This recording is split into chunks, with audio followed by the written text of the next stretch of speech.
You don't need to be part of a diet tribe to lose weight. It's not all or nothing when it comes to exercise, and getting healthier doesn't have to be complicated. Everyone thinks that you have to train like full time, like an MMA fighter, like 40 hours a week or something to get a good body, and that's just not true. Today, Dr. Mike Israetel gets clear on the science and unpicks the false dichotomies within nutrition and exercise. The vegans hate the carnivores hate the keto people, and a lot of these folks are in a battle for a non-existent entity, and that entity is the crown king of this is the best diet for everyone. We get into the science of calories in versus calories out. For weight loss, calories in, calories out is actually the only variable that matters.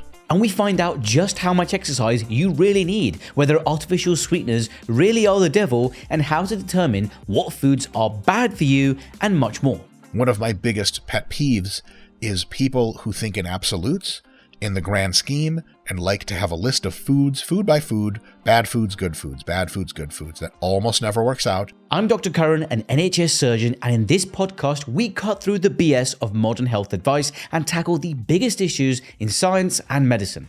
People rarely have optimal schedules, whether it's down to work, kids, or any other commitments. Following the nutrition and exercise advice of online gurus is almost impossible. But you don't need to commit to a hardcore, unsustainable plan to get healthier. It really is more simple than the internet would have you believe. That's why I've invited Dr. Mike Israetel onto the show, exercise scientist, bodybuilder, YouTuber, and founder of Renaissance Periodization. He's known for his no-nonsense, science-backed approach. We cover a lot in this episode, from nutrient timing to elimination diets to the benefits of creatine, and at the end, he shares his 4 very simple tenets for success. So, let's begin. I like to talk about doses because, I'm a doctor, obviously. What is the minimal effective dose of training someone needs? Because I find it very hard to regularly train sometimes if I'm doing night shifts or having irregular surgery shifts. Just to progress in the gym, what's the minimal thing I need to do? Good question. There are 2 answers to that. There's an answer for people who haven't been training or don't currently train. And then there's an answer for folks that have been training already for quite some time.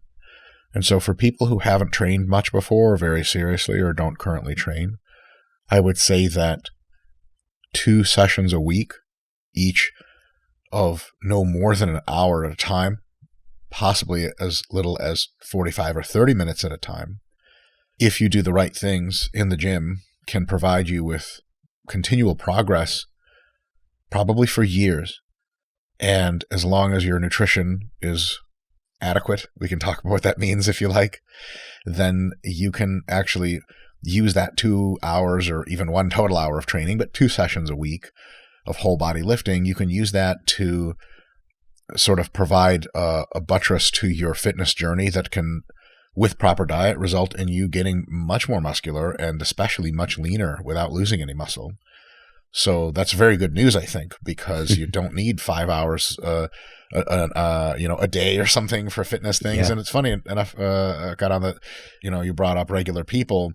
If I ever fly on a plane and I start talking to someone who starts talking to me that's just, a regular person and I'm this giant meathead thing, one of the things people often say is, well, you must train, hours a day. And I'll say, you got to train for 2 hours a day, 5 days a week, 6 days a week. And they're like, that's it? And I'm like, oh, that's right. Everyone thinks that you have to train like full time, like an MMA fighter, like 40 hours a week or something to get a good body. And that's just not true. And it's really great news for people just starting off. Now, the second part of the answer really quick is if you've already gotten to a certain level of fitness with a certain investment, it really becomes a little bit more of an experiment as to what is the minimum amount that you need to continue progress. For example, if it's been a few years of you training and you've trained as much as 4 days a week, an hour or so each time, you're getting very good results. You ask the question of, okay, but let's say my wife has a second kid coming. I have a career change. I'd like to train 4 days a week, but I honestly can't. I need to train less. Still, can I make gains? And the answer there is try and see, but there's an asterisk next to try and see. And that asterisk is 2-part. One part is, at the very least, you can maintain on, very likely, two sessions a week for 30 minutes to an hour each time. that first answer I gave for what makes beginners get great results. People who've been at it for a while can maintain. Huge core concept here is maintenance is much, much easier than making new gains. Much, much easier. And that's a big deal. People sort of don't appreciate that. They think, oh, maintenance is just a little bit less training than what it takes to get better. Absolutely not. Not even close. Not by a mile. And I can talk in specifics about how big the differences typically are. And secondly, even if you don't want to maintain, you want to still progress, it may very well be true that on 4 days a week, you're getting very good progress. But now on 3 days a week, you're getting good progress. And on 2 days a week, you're getting some not so impressive, but still progress that adds to the bank. There's a very big difference if you're, let's say, saving and investing money from being able to make $10,000 a year on your investment accounts to being able to make $5,000 a year, even to being able to make $1,000 a year. Those are all very big differences than losing $5,000 a year, which is what happens when you stop training, so to speak, right? But a huge problem people have is what we call the all or nothing fallacy, or some version of it.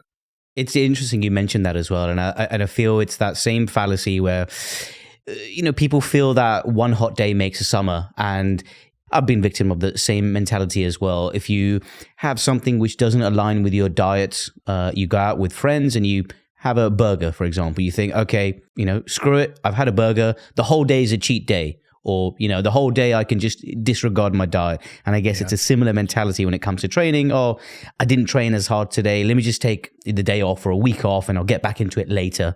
I typically, I do the same sort of thing. If I look at another attractive woman and I have a subconscious, uncivilized thought about her, then I instantly just take out a knife and kill the next person next to me, because why not? Slippery slope, right? As long as I'm cheating in my own head, I might as well just kill people.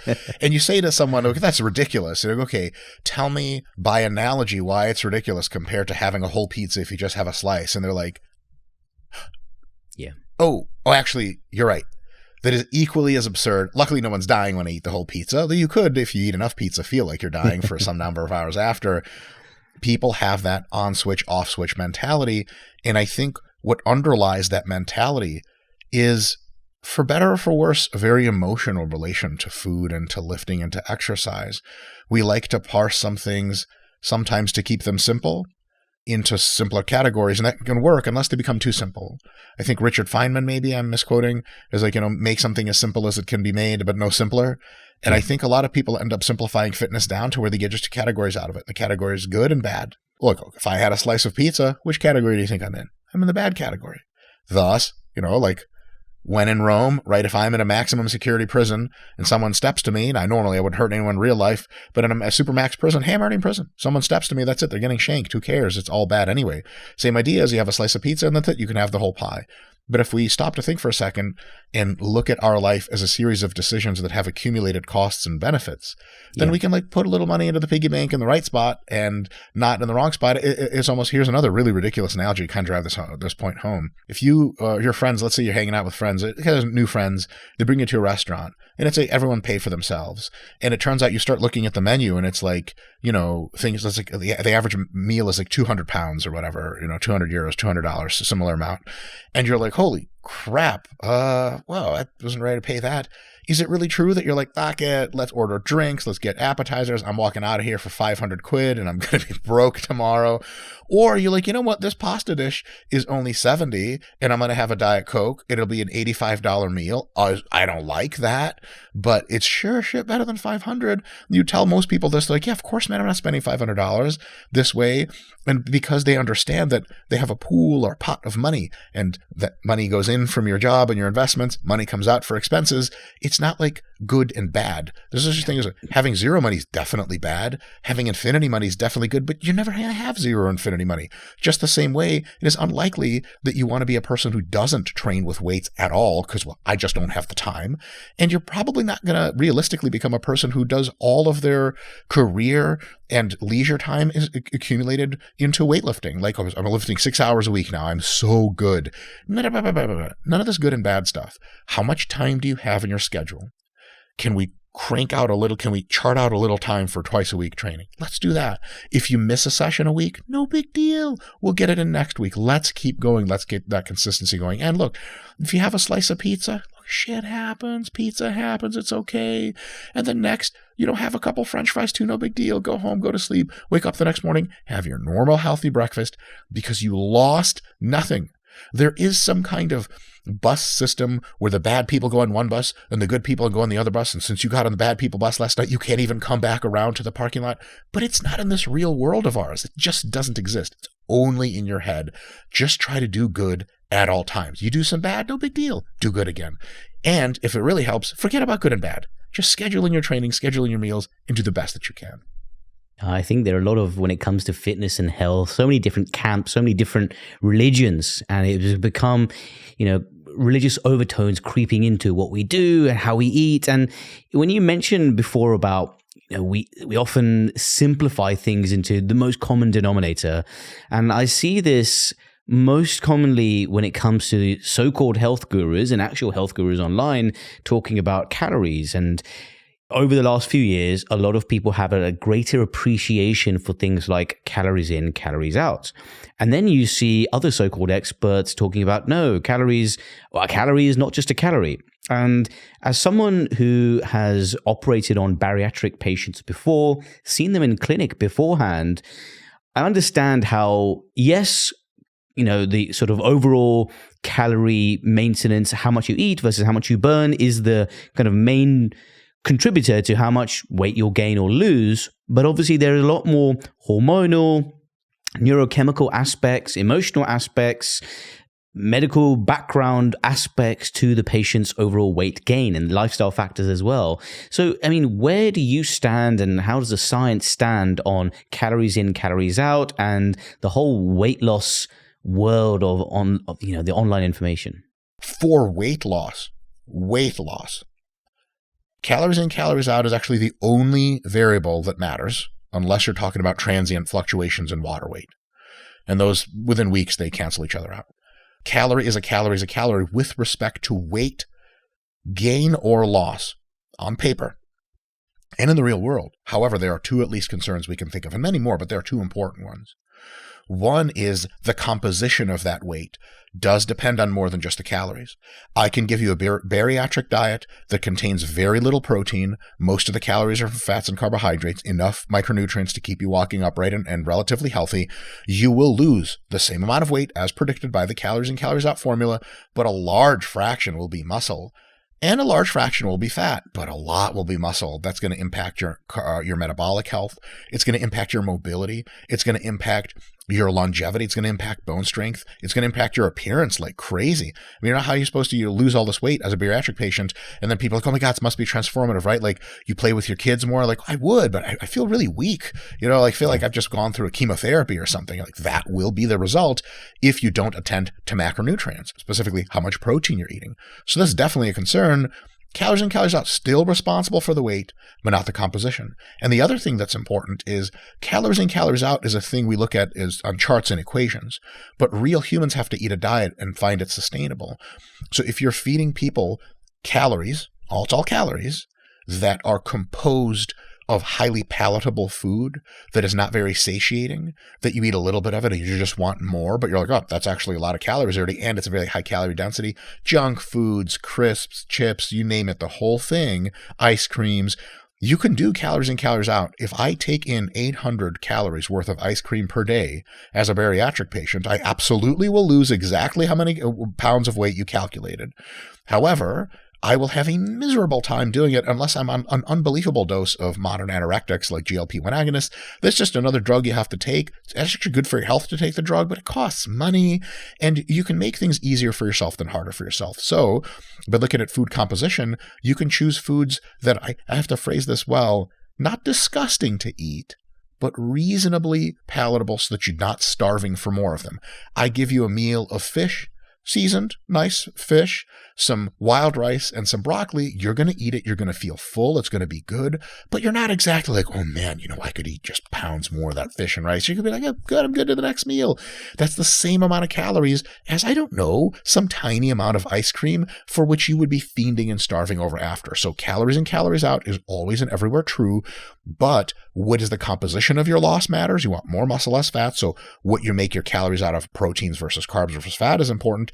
And the palatability matters. One of the number one reasons, whether they admit this or not, why low carbohydrate diets have some success with some people is like, well, Karan, tell me. I'm telling you right now, thermodynamics, God took the switch on the universe. He said thermodynamics doesn't matter for the next 12 hours.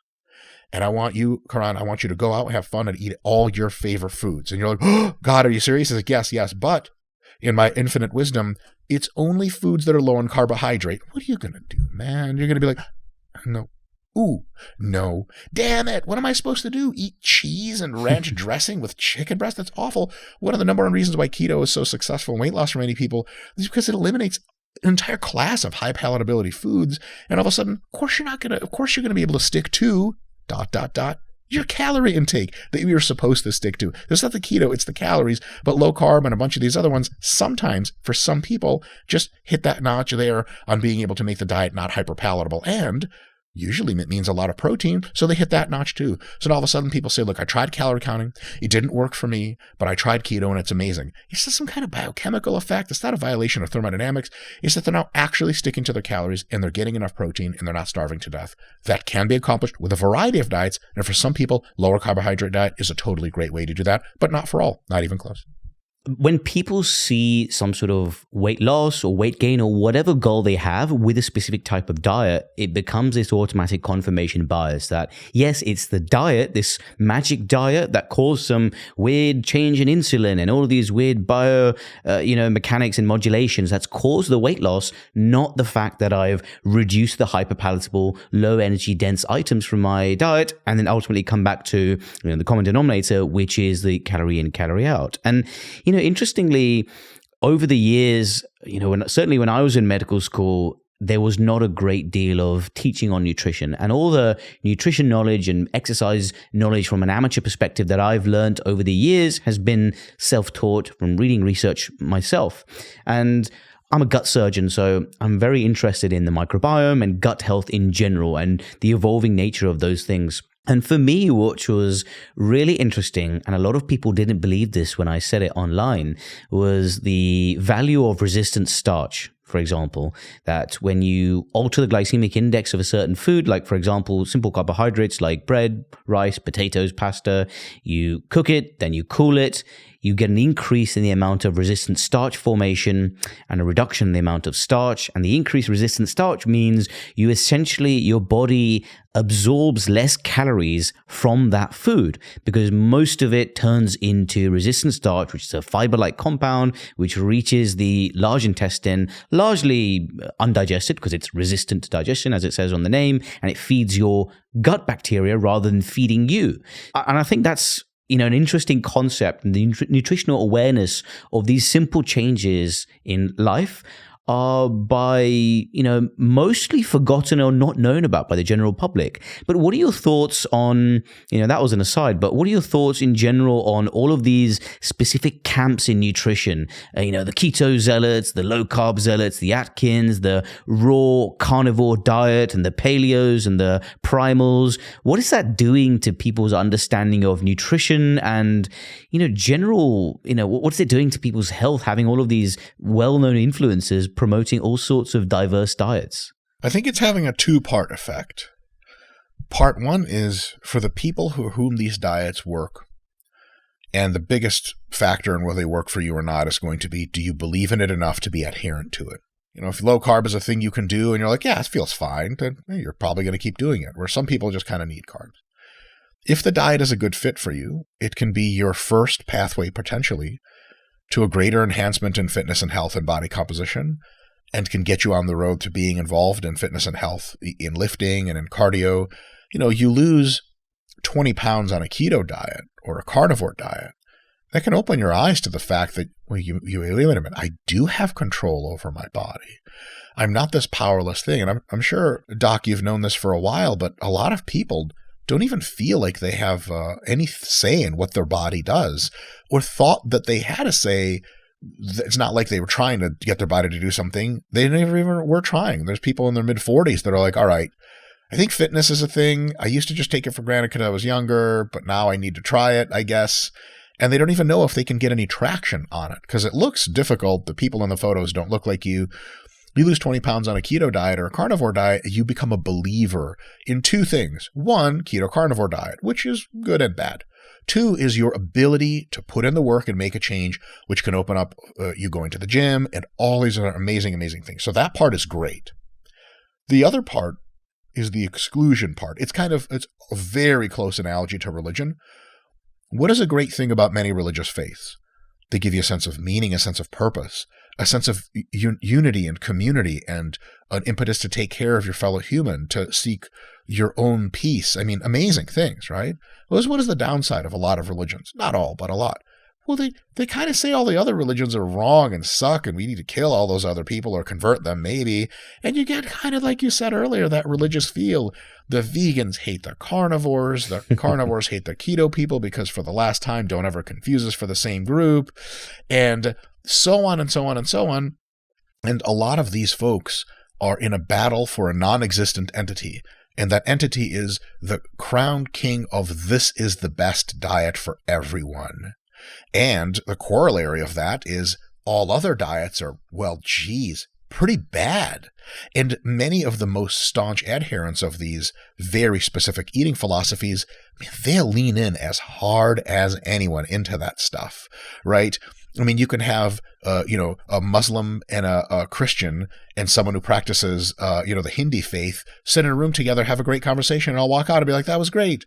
You get a Christian guy from the 1300s from the Crusade. You get a member of ISIS, and you get like a Hindi priest that doesn't see anyone as Hindi as not even human together. You're going to have some problems. Like right away, it's going to be a problem. And it's not because of the faiths, it's because people take some stuff so extremely in a non-open-minded way. So when I see what people have carnivore, keto, or whatever, my first thing as a practitioner, if they say, look, I'm using carnivore and it works, I'll say, amazing. Keep it up. Keep going. I think you have an awesome thing. And if you want some kind of modifications to that formula to still have it be very effective, but allow you to eat in a broader range of contexts and become less inconvenienced by it, let me know. Because then people are like, well, hold on a sec. Is that really true? And it's kind of like having a religion that opens your mind up to other ways of dealing and you're being okay with them. And it's totally cool to be yourself and be your religion, and it's totally fine. But if you branch out and maybe try to live in a way that's accepting of other situations, you could even try that. So for example, a carnivore person could be like, I love carnivore. Amazing. But maybe if we threw some veggies into the mix, maybe some fresh fruit on occasion. I'm not talking about go to Olive Garden and eat 5 pounds of pasta. That may make you feel not so great having been carnivore for months. But a little bit of low glycemic, highly nutritive fruits and veggies, and you might be like, and I'm not speaking out of nowhere. I've tried this with people before, and the usual response is like, wow, I have more energy. And like you said, I'm not psychotically hungry or anything. I don't have like rebound hunger from starches or anything. This is amazing. And all of a sudden, they're better off for having tried something a little bit outside their comfort zone. And even if they don't, it's totally cool that this works for you. But the zealotry of, well, if this works for me, then everyone else must do it. That's wrong. And it might be true that other people prefer other things. And when you really learn nutritional science, you can see both how your preferences fit in and are totally fine, but also how you can potentially expand into other practices yourself and understand that other people might like diets that are great. If I meet a vegan, I'm like, was it working for you? You getting enough protein and all those other things? Great, amazing, vegan it up, awesome. I meet a carnivore, I'm like, is it working for you? You get enough micronutrients? Yeah, amazing, keep it up. And if they're like, well, okay, so do I need to do carnivore? I'm like, oh, no, you never needed to do carnivore. It was a fine choice, but let me show you maybe some other ways of eating that are close to carnivore so you can slowly walk out. A lot of people have trouble, you might have experienced this, jumping completely 180 degrees from where they were. Like, it's very difficult to go from carnivore to just high carb vegan, but if you make a little bit of a stroll just down the street, so to speak, you might find that, oh, but actually this is quite fine. And then later you're like, yeah, I've tried the carnivore, I tried paleo, I tried vegan, I tried all that. Now I just try to eat more sensibly. And sensibly is that big umbrella beneath which all the effective ways of dieting sit, vegan, carnivore, whatever. But the big umbrella is quite a simple list of rules, which anyone can use. And you can use whatever you like, just make sure it's under that big umbrella and you'll be fit and healthy and all that good stuff. Yeah, I agree. I mean, when we have the appreciation for the fact that we all are wired somewhat differently. We may share over 99.9 whatever percent of DNA, and we might have a humanoid structure. I think there is a significant difference, certainly as we're increasingly understanding differences in the microbiome and our intestinal makeup and our, food preferences that are dictated by, chemicals and neurotransmitters. So naturally, when it comes to food preferences and what those different types of food and how they interact with our own gut bacteria based on our life experiences, our microbiome experiences as we've grown up. And I feel that, certainly a carnivore diet might be more suitable for bowel function than someone else who prefers to have a higher composition of carbohydrates or vegetables.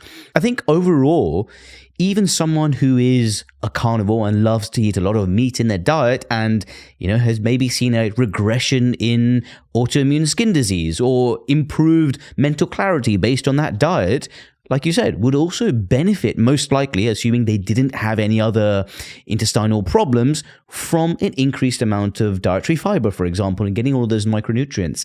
And, interestingly, there seems to be such wide discourse and diaspora in terms of these opinions and this zealotry, as you mentioned. And I think in that space, when people come and talk about the diet and its intersection with the microbiome, we've seen more and more people getting worried about things like diet sodas, for example. There's recently some, albeit limited, evidence that's come out saying that there is some disruption seen in the gut microbiome and gut flora, and most of it is from rodent studies, which we know doesn't directly extrapolate to human results and human physiology, but saying that, sweeteners, artificial sweeteners, and the composition of chemicals in diet soda could adversely affect the gut microbiome, and ultra-processed food is terrible for long-term health. And ultimately, I think a lot of these things and a lot of the things we're surrounded with are processed or ultra-processed, have sweeteners in them, but they are really effective tools in moderation to aid in a change in body composition and metabolism. And ultimately, that change in metabolism could be a benefit to your morbidity and mortality numbers. For example, someone who's desperately overweight may have a negatively influenced microbiome. Their gut microbiome might be in dysbiosis or negatively affected. If they use artificial sweeteners in the form of diet cokes or diet energy drinks to lose a significant amount of weight, that weight loss might make them feel better and might improve the composition of their gut microbiome. Where do you stand? I mean, you probably had a lot of clients and a lot of questions on the benefits and evils of these sweeteners and non-nutritive additives. What are your thoughts on that, and do you personally use them? I personally use a ton of them constantly because I think they're great. I will say a couple of things. All your points were excellent. The gut microbiome is incredibly adaptive, and measuring it at time point 1 and time point 2 is probably insufficient to tell a good story about it, because a lot of times you introduce, so I'll say this, almost anything new that you introduce into your gut microbiome will change it. Almost anything new. So if you're eating not so much fiber and you eat much more fiber, temporarily you may actually see some dysbiosis because your gut's like, what the hell is going on? Now, months later, you'll probably be eubiotic again and feeling really, really great and probably be in better gut health than you were before you introduced a lot of fiber. But a pulse of fiber in is a big deal. And your gut microbiome is unbelievably adaptive to new conditions and resilient.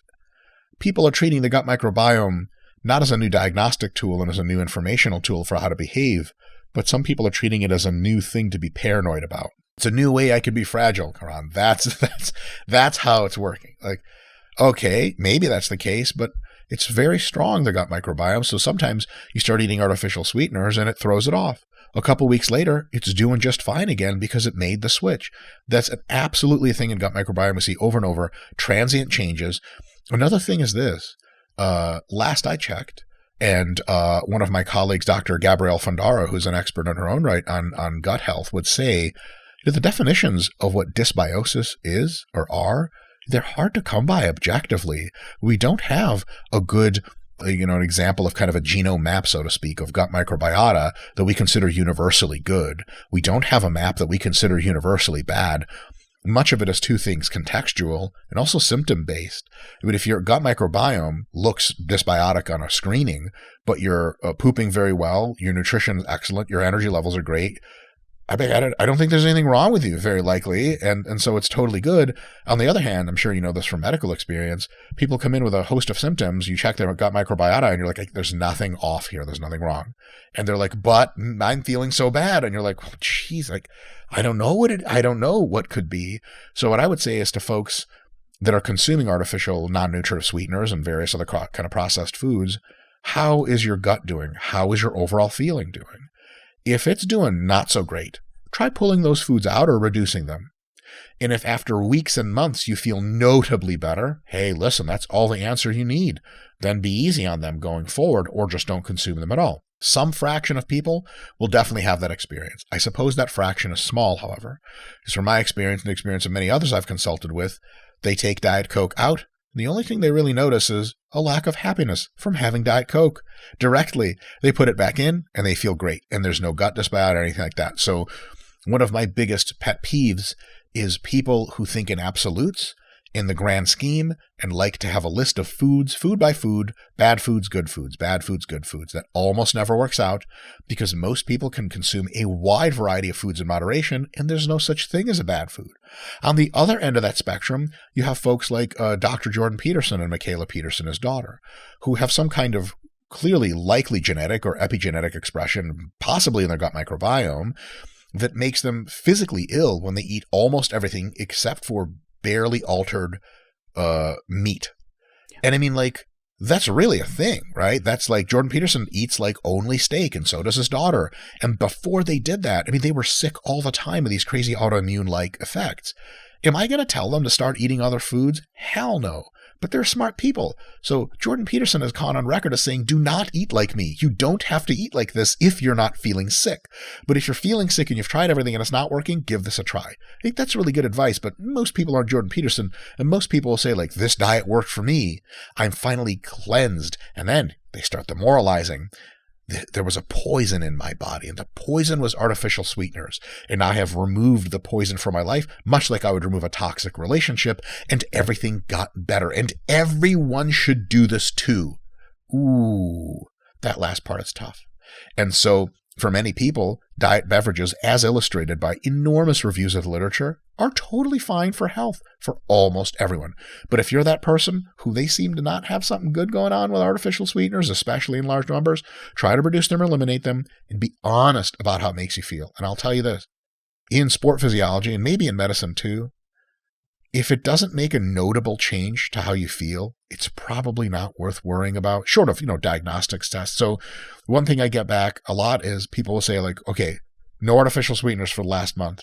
Nothing like that. I'm like, okay, how do you feel? And they're like, I want to say I feel different. I'm like, great. We can confidently say you don't feel different. You know what I mean? It's like, it's so tempting to want that final cause. Like, it's similar to medicine with diagnostics where you want an MRI done. And then your doctor goes, we don't need to do an MRI. And you're like, I just want to know. I want to know what's in there, damn it. I don't even care if I get better. I just want to know. And sometimes when people remove sweeteners and things like that, but they don't feel notably better, they pretend they feel better. They want to feel better because they want to finally have that one answer. Good news to them. It's like, no, actually, you can continue to consume artificial sweeteners because clearly that wasn't it. And there's 100,000 other things you could change. So I would say basically for most people, it's totally fine. But if it's not fine for you and you suspect it's artificial sweetener related, definitely check. And if you notice a big difference, hey, listen, there's your answer. But if you don't notice really any difference at all, there's no good reason to suspect from the fundamental literature that most people will be negatively affected in their overall health by a consistent consumption of artificial sweeteners, which, by the way, have been in production, in service, and in consumption for literally generations now. The earlier studies on these were in the early 80s. It's been a long time. Tons of meta-analytic data, tons of file drawer effect, no doubt, because people would research it, see that nothing bad was happening, and they just be like, well, I'm not publishing this. This is stupid. Am I going to get any repute for this? So turns out artificial sweeteners, the default position is they're safe, very, very safe for long-term use, but that's not the case for everyone, so definitely try yourself. The number one cohort of patients that I see with chronic problems tend to be the people with digestive issues and IBS symptoms, or certainly IBS adjacent symptoms, whether it's chronic constipation, IBS, inflammatory bowel disease, various things like that. And these patients obviously have a very restrictive diet in terms of what they can and can't have, a low residue diet, and they need to have a low FODMAP diet, etc. And I think the simplest thing for this, there can be no nutrition or dietitian or doctor or surgeon who can give a prescriptive advice for all patients with IBS. It's similar when they say that when you've met someone with ADHD, you've met a single person with ADHD. Not everyone who is neurodivergent is similar in terms of their behaviors and how they manifest their symptoms. Similar to people with IBS or digestive issues, the simplest advice I often give them, similar to what you've said, is I tell them to keep a food diary.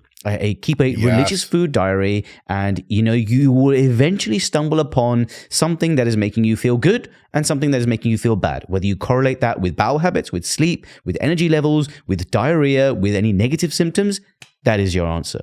100%. And one thing that I think some people, and it's so understandable, but some people kind of fail to do this part, is they'll regress down to a diet that is incredibly simple, really an elimination diet, and it'll feel good for them. For the first time in years, their bowel movements are normal, their energy is normal, their sleep is normal, etc. And this is really, really good for them. And they'll go, this is me, this is my diet.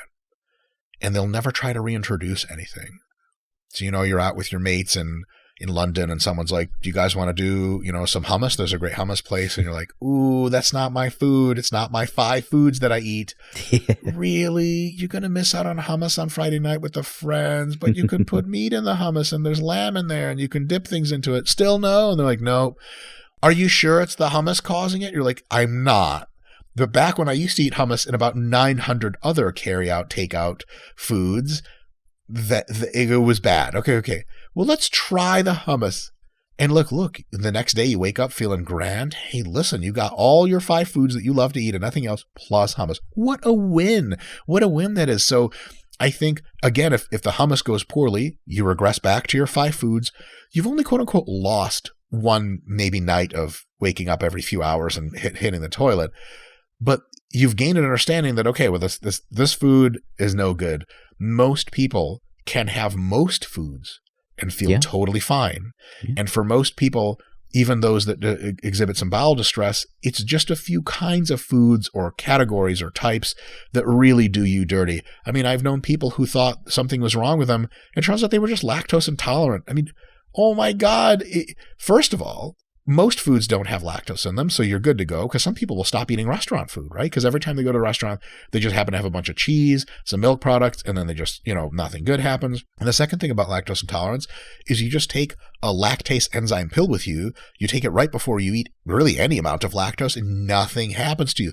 What an incredible thing. And I know there have to be, statistically, hundreds and hundreds of thousands of people right now living around the world who have excised numerous food groups from their diet when only lactose was ever the problem.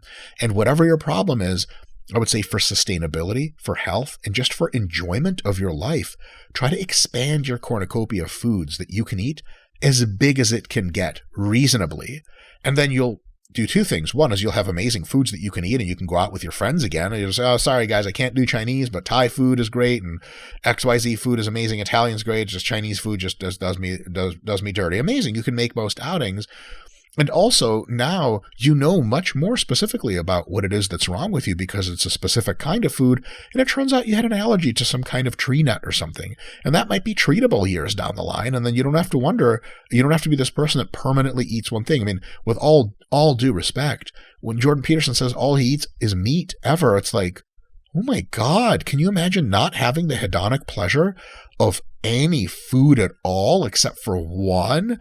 I don't want to say there's no point in living anymore. That's obviously a comedic exaggeration, but my God, it's like someone losing their ability to have an erection and have sex after a war or something. Like, it's no big deal. Like, what do you mean it's not a big deal? Are you crazy?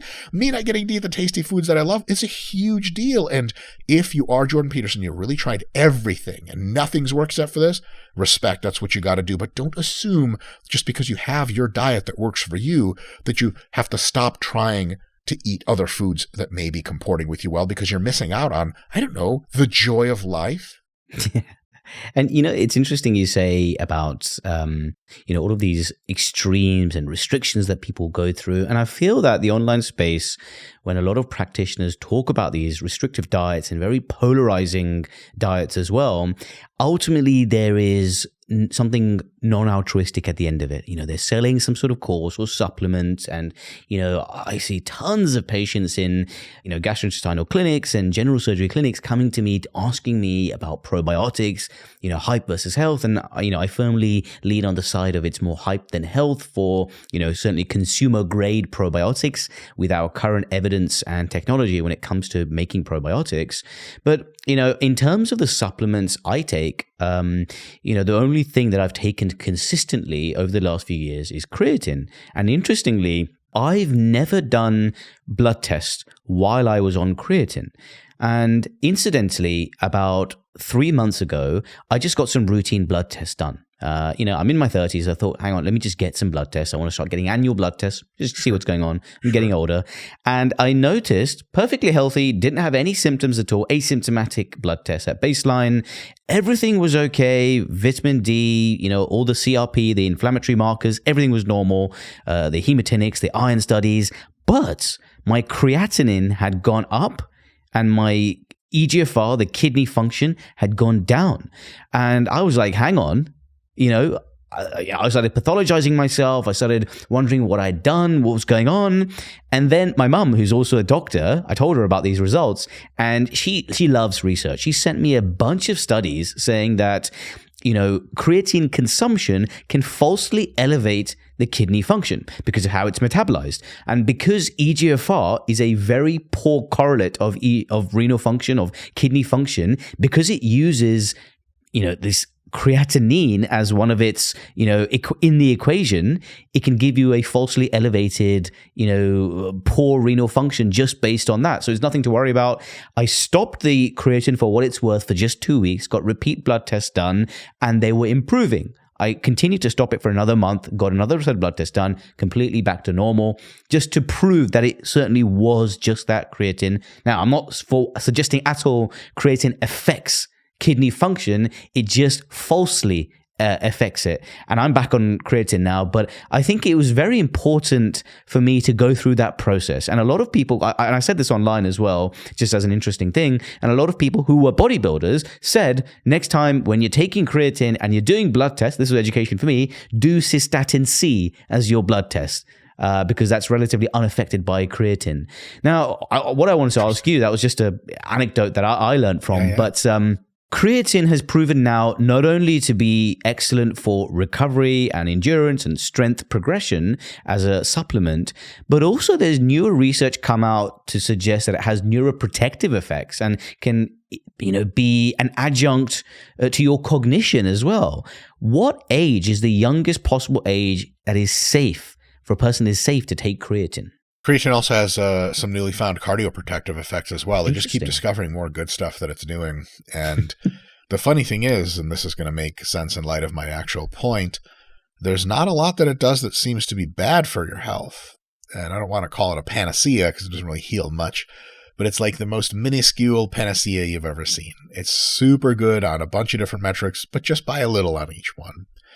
And the youngest age on which you can take creatine has no experimental and no theoretical basis in the literature. But it's from a very good perspective, and the perspective is the following. There is not a compelling argument that at least I have seen that there is an age too young for creatine. So, for example, if your 4-year-old got into your protein RTD stash and he drank a whole thing of chocolate protein with 5 grams of creatine in it, there is no need to take him to the hospital, and there is no theoretical basis for which anything in there would be bad. Remember that meat has creatine in it. red meat has creatine. I'm aware of no guidelines by any authorizing bodies of physicians or nutritionists or food experts that say, look, you got to reduce your red meat consumption for the kids because they'll get too much creatine. I don't even know what that is. There's further lines of reasoning. Physiological overdosing on creatine is almost impossible, and I'm not even sure that mechanism would go. I mean, your 4-year-old would have to get into like the creatine powder and start eating it with a spoon, which is also insanely unlikely because it's bland and flavorless, and like he'd be better off eating sand. Is just not a thing that happens. The time in which currently, with our understanding literature, is very, very solid, by the way, these aren't really tentative, that it is okay for children to engage in resistance training is whenever they can meet three factors.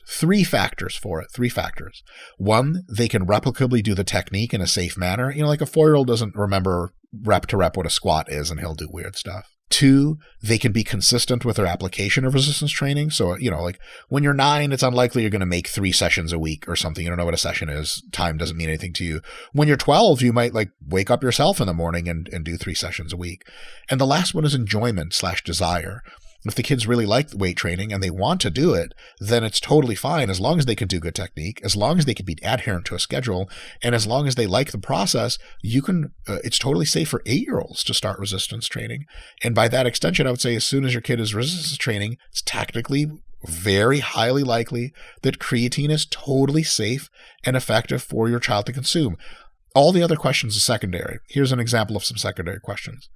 Is it worth your money spending your money on your child for them to have creatine when they're between 8 and 9 years old? No, God, no. They're going to make amazing gains anyway because they're little kids and they'll literally have the growth hormone nightly that professional bodybuilders have to pay a lot of money to inject for free. So that seems kind of stupid. Another thing is, do you want the kid bothering with like a creatine? Again, it only works if you're consistent with it. Doesn't have an acute effect. It has a cumulative effect. So you have like every day you have to take in 5 grams of creatine. You're going to have your 9-year-old putting powder into his drinks. That's, whatever. If he's training for the Olympics eventually, fine. But other than that, kids are unlikely to even want this sort of thing.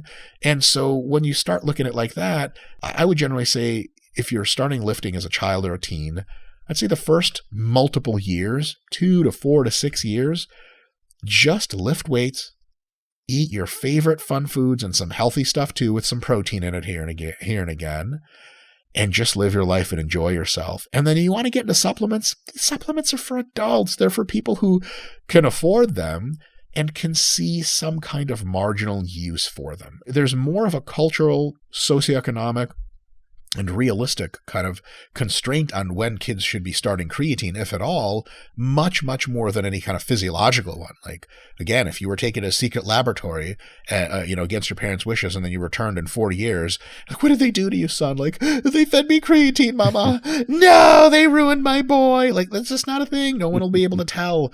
It's not bad for you at any age, but is it useful for you on the margins for the price when you're a kid? No, almost certainly not. And I would just wait until I was in my 20s to use it because then it makes sense. And you talk about the evolving body of research when it comes to creatine. And something interesting that I also saw and read about was a new study talking about something that was breaking down the old myths about protein consumption and protein timing. Historically, bodybuilders and people in the know and people in the fitness world says, your body can only absorb 30 grams of protein in a sitting. But, there's new data to suggest actually there is no upper limit on that protein consumption. Can you tell me a bit more about that? Because I suspect a lot of people obsess and stress needlessly about nutrient timing and nutrient intake, whereas actually they just need to do the thing and eat enough rather than worrying about the granular detail of this kind of thing. This is a great question because it illustrates the same fallacy today as in yesteryear with the 30 grams. So the more recent study was a 100-gram protein bolus study, and they just determined that even at 100 grams, you get a net increase in protein synthesis above smaller doses given at once. There's a big problem there, and it's the same problem as with the original study. So there was a study back in, I believe, late 90s that showed that 30 grams of protein was the most that can be used after a meal. But that study was in a very specific context. I believe it was with whey protein, which is the most fast-digesting protein. And your body can only absorb so much protein and use it for anabolism at any given time. So if you're given a very large dose of a very fast digesting protein, a lot of it will just be digested to energy because it's just not going to wait around for your muscles to use it. There is no true storage form of protein in your body outside of your skeletal musculature. So that one study was conducted on, 65 kilogram recreationally trained males way back in the day. They found that 30 grams of protein in the context of, I believe, eating immediately after training on an empty stomach, 30 grams of whey protein was the most on average that people could assimilate. And so from that one incredibly specific study, which should not have ever been generalized, we got this myth of 30 grams is the most you can digest. People just ran with it. And it's something philosopher and economist Thomas Sowell would probably call a notion that evolved out of that. Not even a hypothesis, certainly not a model, definitely not a theory. A notion is just some things people say that they think are true, but no one's even ever put the skeptical eye to them. So that notion of 30 grams of protein has followed us for literally decades. And then, unfortunately, it's may be replaced soon with the notion that 100 grams or even an infinite amount of protein is totally fine for you to eat and you can absorb all of it. Again, taken from just one study. And no surprise, the protein choice in this one was largely casein protein, which we already knew was a very slow digesting, and that 100 grams of casein protein can absolutely fill in all the amino acids you need over a very long time span. 100 grams of whey protein, you would not be able to digest and absorb more than, well, drum roll, under certain conditions, about 30 grams. Now, again, that's just under certain conditions. The real meta-analytic literature on protein consumption has already been agglomerated quite a while ago. It has gone unchanged for some time, which is a good sign in science that we sort of getting into the ground truth a little bit, and it looks something like this. For almost everyone, right around a gram per pound of body weight per day, so if you weigh 200 pounds, something like 200 grams, plus or minus 30 or 40 grams on the back end, not a big deal, is the amount of protein that will checkbox almost all of your needs for muscularity and for health and performance and so on and so forth. So that's fact number one. It is the most important fact. So however you spread your meals throughout the day, make sure you're getting enough protein. If you're eating half of the protein you're supposed to, but you're really specific on your timing, I don't know. Okay, that's like taking all the right corners on the road when you're racing somewhere, but you're going 20 miles an hour. Like, sure, it'll save you 10 seconds, but you could have saved yourself 5 minutes if you stepped on the gas, which is to say, if you just eat a lot of protein, you're going to squash almost all your problems. And then on the margins, for people that are really interested in the most hypertrophy they can and the most muscle growth combined with resistance training, it looks like 4 to 5 meals, roughly evenly spread, of high protein around the clock optimize anabolism. There's an argument that 3 meals is slightly suboptimal, 2 meals is significantly suboptimal, and 1 meal is very suboptimal, though still gets you good results, but not great results. And there is some kind of argument that anything above 5 meals a day is subdividing into a superfluous number of meals, and while they may be no downside physiologically, the practical downside is like you could have just eaten larger, more convenient to eat meals that don't take up half your day to eat instead of bringing 7 meals with you everywhere you went. So I'd say 4 or 5, probably more like 4 meals a day of high protein, which adds up to about a gram per pound per day or 2 grams per kilo-ish. That's a very, very good answer for almost everyone. A lot of people have trouble thinking on margins and thinking in relative trade-offs. 3 is great. 2 is good. 1 is okay. Notice it didn't say 1 is terrible. No one's going to die if you eat all your protein in 1 meal. And 5 is no better than 4. 6 is no better. 7 is no better. As you can see, we've already have sort of a mathematical graph. It's like, this is good, 1 is good, 2 is better, 3 is a little better, 4 is a tiny bit better than 3, 5 is about the same, and everything else is about the same. It looks like this. And that's that. What do people want? They want that. They want up and down. They want this is good, and anything this way or that way is really bad. And that's just not what the literature says. So you'll get people on the forums saying, look, everyone talks about 5 meals a day, but look at how jacked and lean I got. This was 3 meals a day. And all the eyeball emojis start popping out. People go, wait, hold on. So is 5 meals a day a lie? No, it's not a lie. It's a great way to do things. And this person would have gotten slightly better results doing 5 meals a day than 3.